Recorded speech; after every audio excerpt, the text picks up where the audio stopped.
पानी में चंदा और चांद पर आदमी। नाम ही कितना ज़्यादा इंटरेस्टिंग है ना कि पानी में चंदा कैसे होगा और चांद पर आदमी कैसे होंगे। वैसे अगर आप जानकारी रखते होंगे तो आपको पता होगा कि आदमी तो चांद पर भी पहुंच चुके हैं, लेकिन पानी में चंदा ये क्या है। अब इसको पढ़ कर के भी थोड़ा बहुत याद आ रहा होगा कि हमने कक्षा 3 या 4 में एक कहानी सुना था जो कि बंदरों वाली कहानी थी, जिसमें कि वो चांद को पानी में देख रहे थे। तो लग रहा है वही नाम है कि पानी में चंदा और चांद पर आदमी। नमस्कार मेरे प्यारे साथियों, मैं कोमल स्वागत करती हूँ आप सभी का हमारे आज के इस वीडियो में। तो आज के इस वीडियो में मैं आप लोग के लिए लेकर के आई हूँ वेरी इंपॉर्टेंट चैप्टर, जो कि है पानी में चंदा और चांद पर आदमी। अगर आप कक्षा 10 में है, हिंदी तो कंपलसरी होता है, पढ़ते ही होंगे, और आपको देना है बोर्ड एग्जाम 2026, तो ये गद्य खंड का चैप्टर 7 है, जो कि आपके लिए बहुत ज़्यादा उपयोगी सिद्ध होगा। तो चलिए बिना आपका समय जाया किए शुरू करते हैं। तो चैप्टर का नाम पानी में चंदा और चांद पर आदमी। ये तो आप लोग समझ गए होंगे। अब हम इसे पढ़ना शुरू करते हैं और आप लोग को समझाना शुरू कर देते हैं।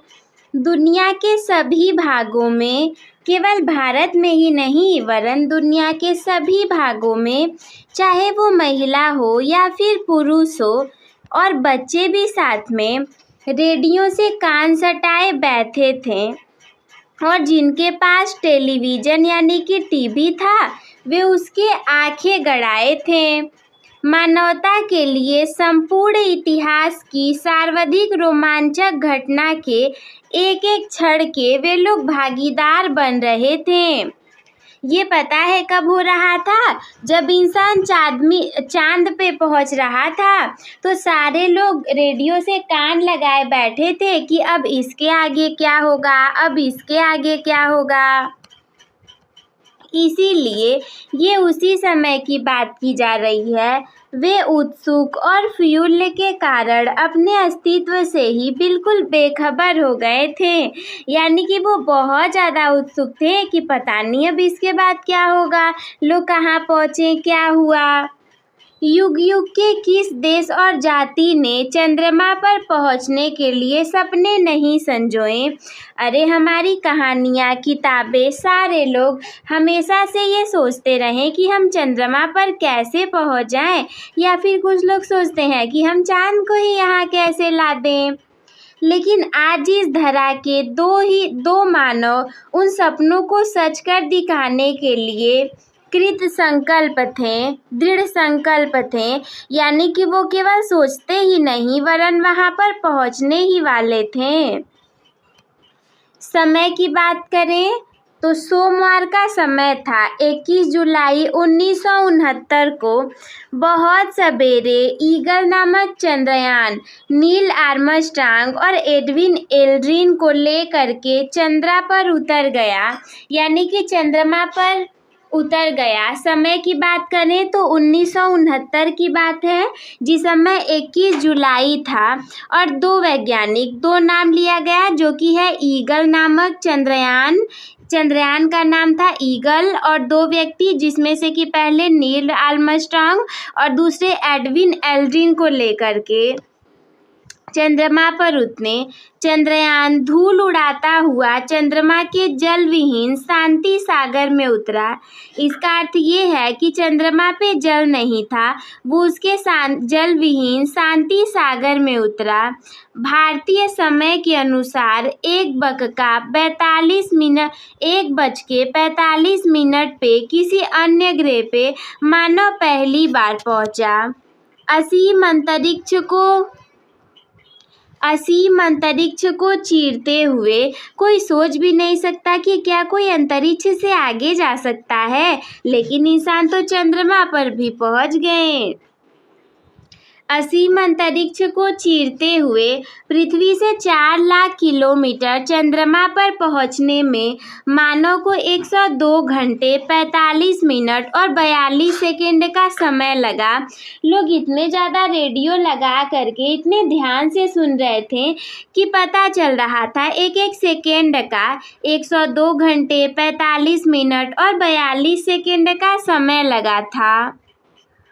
अपोलो 11 को केप केनेडी से बुधवार 16 जुलाई 1969 को छोड़ा गया था, जिसमें कि 3 यात्री थे, commander Neil Armstrong, Michael Collins और एडविन एल्ड्रिन। ये 3 लोग थे। चंद्रमा की कक्षा में चंद्रयान मूलयान कोलंबिया से अलग हो गया। जैसे ही लोग चंद्रमा की कक्षा में पहुंचे तो चंद्रयान में जो मूलयान था कोलंबिया वो से अलग हो गए और फिर चंद्रताल उतर गया। उस समय माइकल कॉलिंस मूलयान में 96 किलोमीटर की ऊंचाई पर निरंतर चंद्रमा की परिकल्पना कर रहे थे। नील आर्मस्ट्रॉन्ग ने चंद्र तल से पृथ्वी का वर्णन करते हुए कहा कि ये बहुत बड़ी, चमकीली और सुंदर यानी कि बिग ब्राइट एंड ब्यूटीफुल दिखाई दे रही है। जैसे ही वे लोग पहुंचे सबसे पहले ये कहा कि ये बहुत बड़ी, चमकीली और सुंदर दिखाई दे रही है। हमें भी तो पता है कि चांद कितना ज़्यादा सुंदर है, तभी तो उसकी तुलना किसी के चेहरे से की जाती है। एल्ड्रिन ने भाव विभोर होकर के कक्षा सुंदर दृश्य है, सब कुछ सुंदर है, ऐसा कह दिया। उसने कहा कि जहां उतरे हैं इससे कुछ ही दूरी पर हमें बैंगनी रंग की चट्टान देखी है।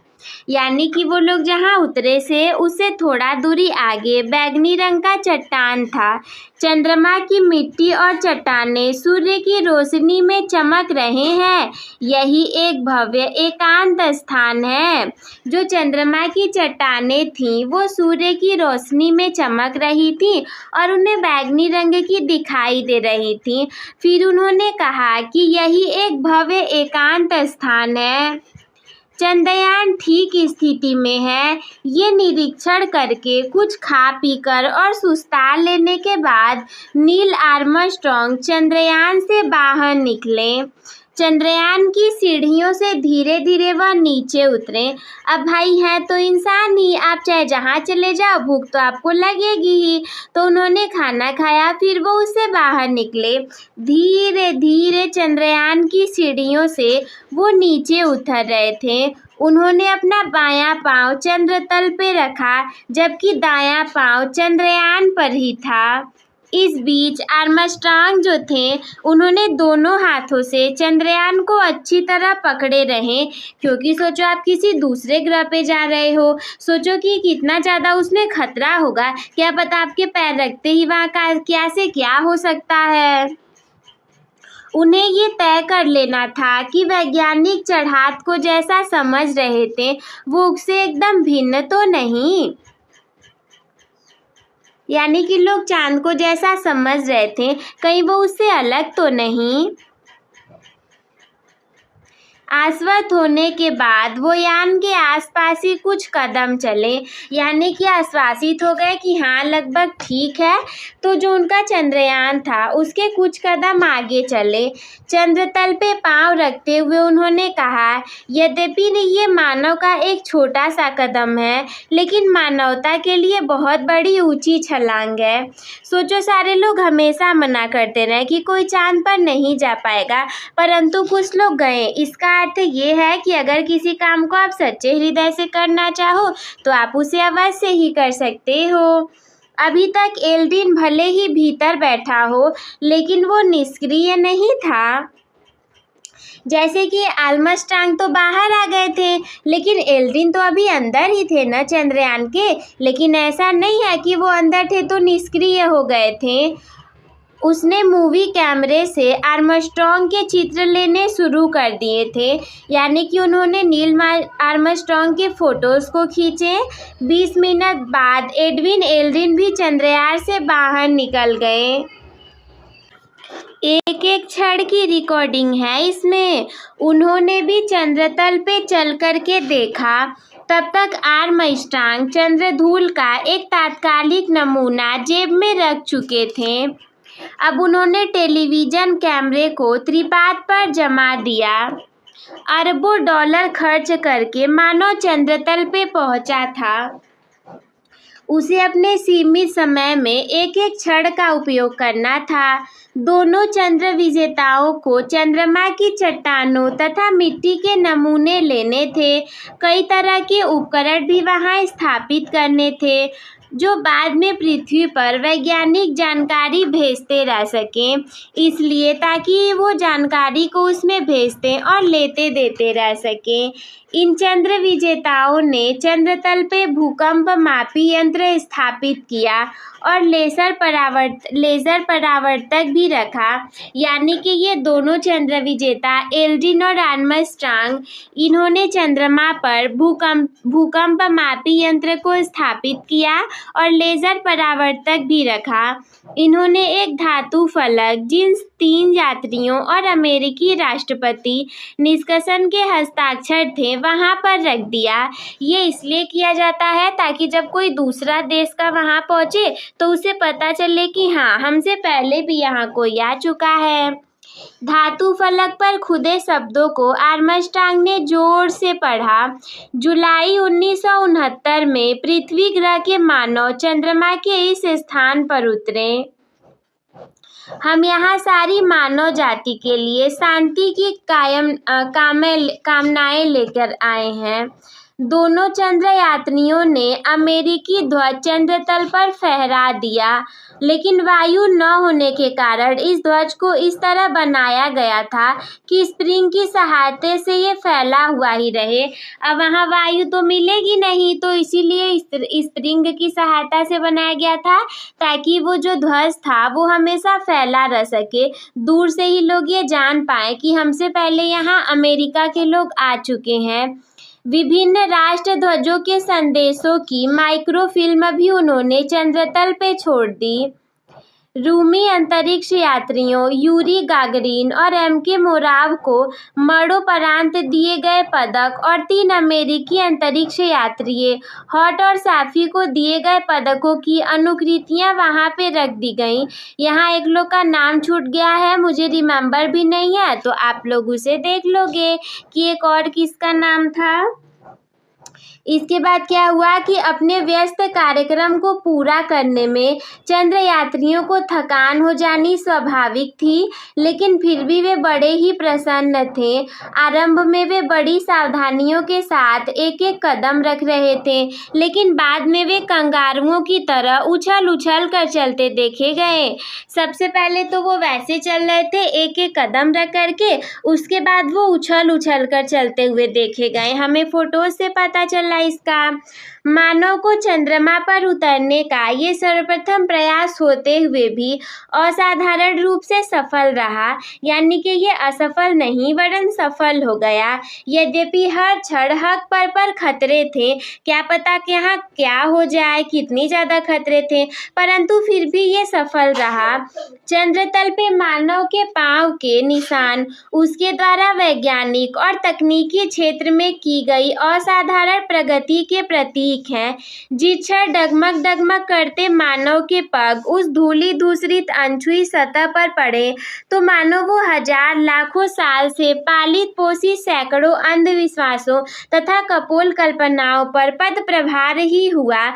जैसे कि जो काम लोग नहीं कर सकते वो आपको भी सलाह देंगे कि देखो ऐसा नहीं किया जा सकता। जैसे ये लोग चांद पर उतरे तो न जाने कितने लोग इन्हें पहले से बता रहे होंगे कि देखो हम चांद पर नहीं उतर सकते, हम तो इंसान हैं, हम वहां नहीं जा सकते। न जाने कितने अंधविश्वासों से लोगों ने बांध करके रखा था, परंतु जैसे ही इंसान चांद पर पहुंचा उसने इन सारे अंधविश्वासों को तोड़ करके दिखाया।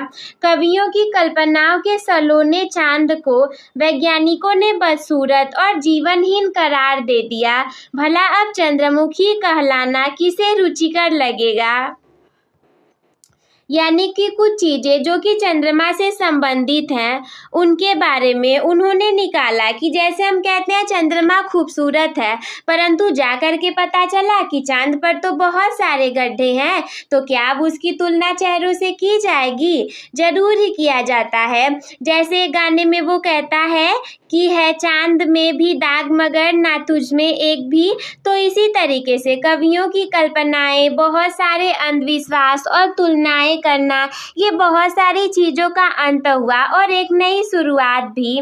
हमारे देश में ही नहीं, संसार की प्रत्येक जाति ने अपनी भाषा में चंद्रमा के बारे में कहानियाँ गढ़ी हैं और कवियों ने कविताएं भी रची हैं। जैसे आप जितना जानते रहोगे कविताएं भी तो उसी लेवल पे रची जाएंगी। तो लोगों ने कितनी सारी कविताएं रच दी थी कि चांद ऐसा होता है, वहाँ देवता रहते हैं, चंद्रदेव रहते हैं, बहुत सारी चीज़ों को गढ़ दिया गया था। किसी ने उसे रजनीशपति माना तो किसी ने उसे रात्रि की देवी कह के पुकारा था। कोई चांद को कहता था कि वो रात की देवी है, तो कोई उसे रात का राजा यानी कि रजनीपति मानता था।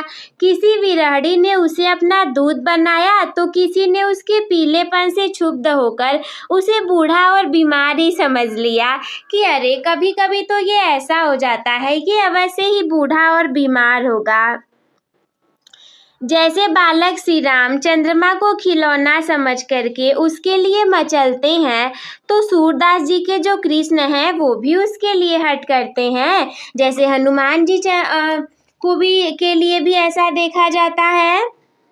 बालक को शांत करने के लिए एक ही उपाय था कि चंद्रमा की छवि को पानी में दिखा देना। कहते हैं कि अगर बालक हट करने लग जाए कि नहीं मुझे चांद पर जाना ही है या चांद को पाना ही है, तो आप क्या कर पाओगे? आप केवल पानी में उसकी परछाई को बच्चों को दिखा सकते हो। इसीलिए कहा गया है कि पानी में चंदा और चांद पर आदमी। लेकिन मानव की प्रगति का चक्र कितना घूम गया है। इस लंबी विकास यात्रा को श्रीमती महादेवी वर्मा ने एक ही वाक्य में बांध दिया है।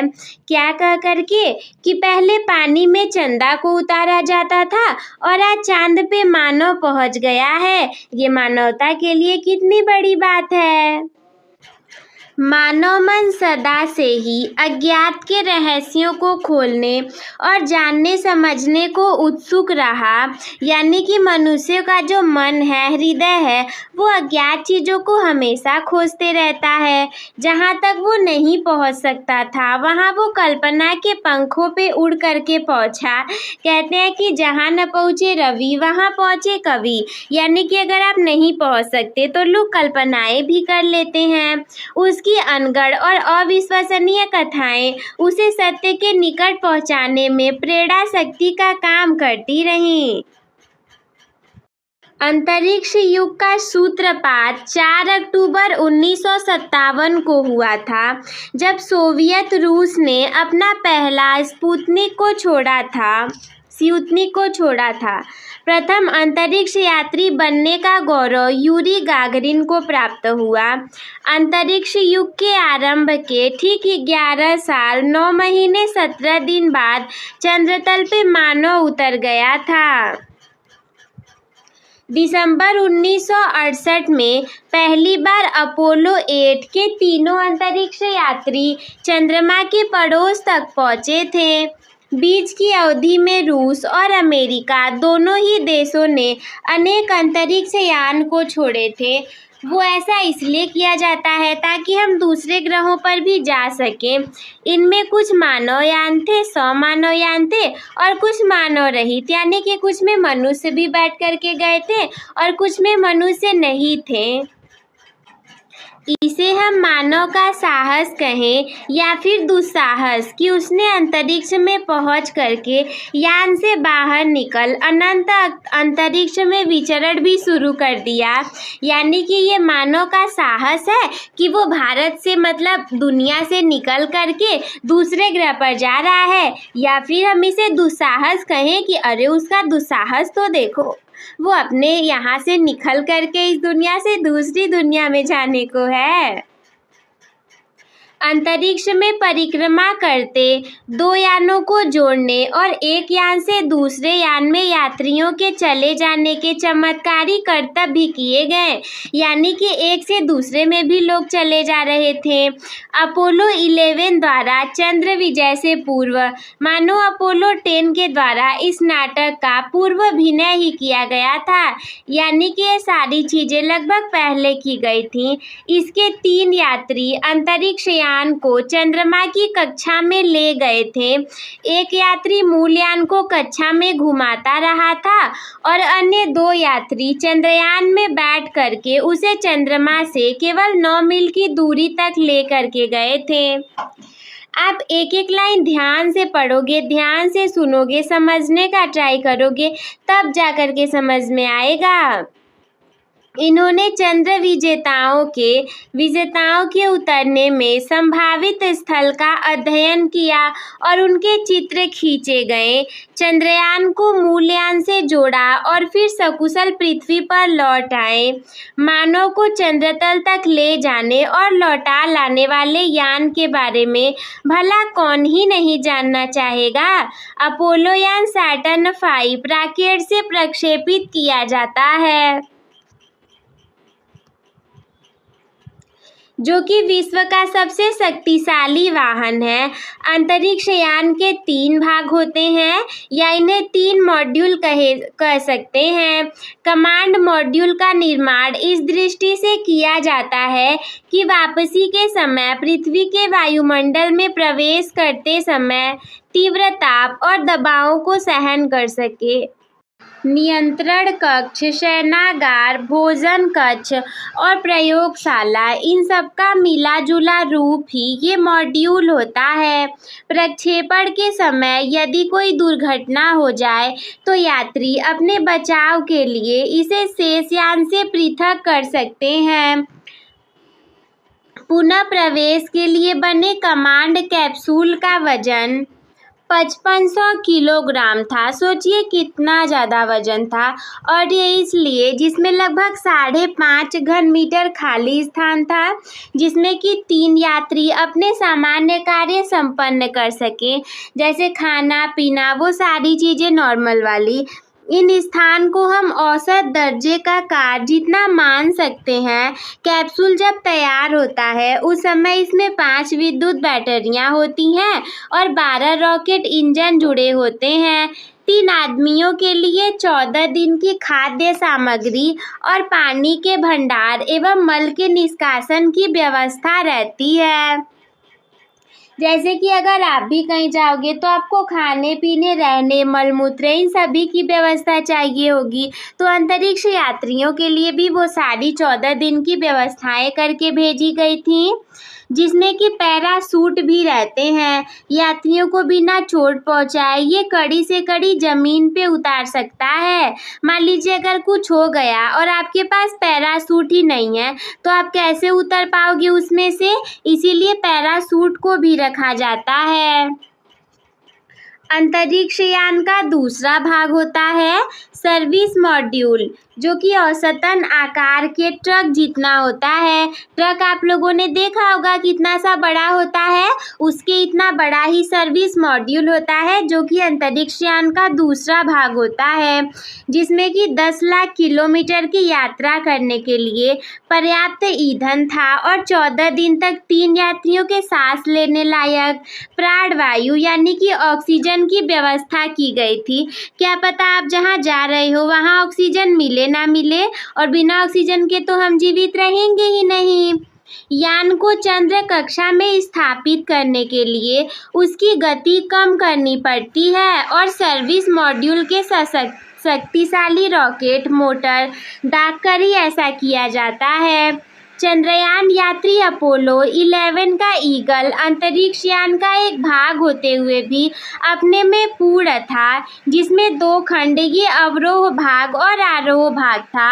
आरोह भाग में 8200 किलो प्राणोदक था, जिसे कि 4500 किलो प्रघात के इंजन को चलाया जा सके। चालकों के सांस लेने के लिए ऑक्सीजन गैस, पीने का पानी, चंद्रतल पे यान को ठंडा रखने की व्यवस्था की गई थी। चंद्रयान की सभी टांगें समतल पे टिकनी आवश्यक नहीं, ये आड़ी तिरछी भी खड़ा हो सकता है। अवरोही भाग में 4 रेडियो रिसीवर, ट्रांसमीटर, बैटरियां, मूल यान से और पृथ्वी से संचार व्यवस्था कायम रखने के लिए 7 एरियल लगे हुए थे। अगर आप साइंस नहीं पढ़े तो आपको इतनी चीज़ें नहीं क्लियर हो पाएंगी। ईगल के दोनों भाग किसी भी समय अलग किए जा सकते थे। चंद्रतल से वापसी के समय चंद्रयान का नीचे का भाग प्रक्षेपण यंत्र का काम देता है और उसे चंद्रतल पर ही छोड़ दिया गया।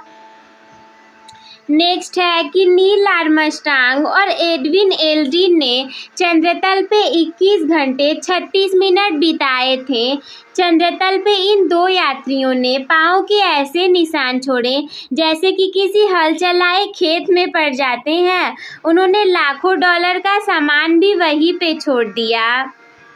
और इसके बाद दोनों चंद्र विजेताओं ने ऊपरी भाग में उड़ान भर करके चंद्र कक्ष में परिक्रमा करते हुए मूल यान से अपने यान को जोड़ा और फिर वे दोनों यात्री अपने साथी माइकल कॉलिंस से आ मिले। अब चंद्रयान को अलग कर दिया गया और उसके कक्ष में ही छोड़ दिया गया। इंजन दाग के यात्री वापसी के लिए पृथ्वी के मार्ग पर बढ़ चले और ये यात्री प्रशांत महासागर में उतरे। इन यात्रियों को सीधे चंद्र प्रयोग में ले जाया गया। बहुत सारे सप्ताह यानी कि कई सप्ताह किसी से मिलने जुलने नहीं दिया गया और उनके अनुभव को रिकॉर्ड किए गए। आखिर वो चंद्रमा से लौटे थे तो ऐसे ही किसी मिलने जुलने कैसे दिया जाता। सबसे पहले उनके अनुभवों को रिकॉर्ड किया गया। वैज्ञानिकों ने ये भी जांच करनी थी कि अगर वो वापस आए हैं तो ऐसा ना हो कि कोई कीटाणु, कोई वायरस, बैक्टीरिया उनके अंदर प्रवेश कर दिया और हम उसे वैसे ही छोड़ दें कि चलो जाओ अपने फैमिली वालों से मिल लो, पता चला वो और सबको हो गया।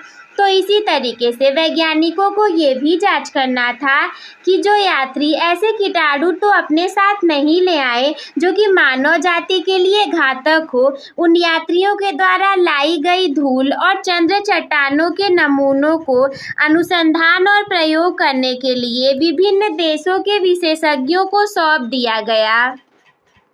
अपोलो 11 की सफलता के पश्चात अमेरिका ने अपोलो 12 में भी 3 यात्रियों को चंद्रतल पे खोज करने के लिए भेजा। इसके बाद अपोलो 13 की यात्रा दुर्घटनावश बीच में ही स्थगित करनी पड़ी। तो अभी चंद्रमा के लिए अनेक उड़ानें होंगी, केवल उतना तक ही नहीं, अभी तो बहुत सारी उड़ानें होंगी और हो भी रही हैं। दूसरे ग्रहों के लिए मानव रहित यान छोड़े जा रहे हैं। अंतरिक्ष में परिक्रमा करने वाला स्टेशन स्थापित करने की दिशा में तेजी से प्रयत्न किए जा रहे हैं। ऐसा स्टेशन बन जाने पर ब्रह्मांड के रहस्यों के पन्ने खोलने में काफ़ी सहायता मिलेगी। ये पृथ्वी मानव के लिए पालने के समान है। वो हमेशा के लिए इसकी परिधि में बंधा हुआ नहीं रह सकता। अज्ञात की खोज में वो कहाँ तक पहुँचेगा, कौन कह सकता है। तो ये था हमारा चैप्टर जिसका कि नेम था पानी में चंदा और चांद पर आदमी। जितना कठिन उतना ही आसान, अगर आपके पास जानकारी है तो आई होप दोस्तों कि आप लोग को ये चैप्टर अच्छे से क्लियर हो गया होगा, समझ में आ गया होगा। तो आपको क्या करना है, अपने टॉपर बनने की जर्नी को टॉपर्स के साथ शुरू करने के लिए चैनल को सब्सक्राइब करना ना भूलें और आज की इस वीडियो को लाइक कर दीजिएगा ताकि ये और भी लोगों तक फैल सके। तो हम मिलते हैं आपसे किसी अगले वीडियो में, तब तक के लिए धन्यवाद।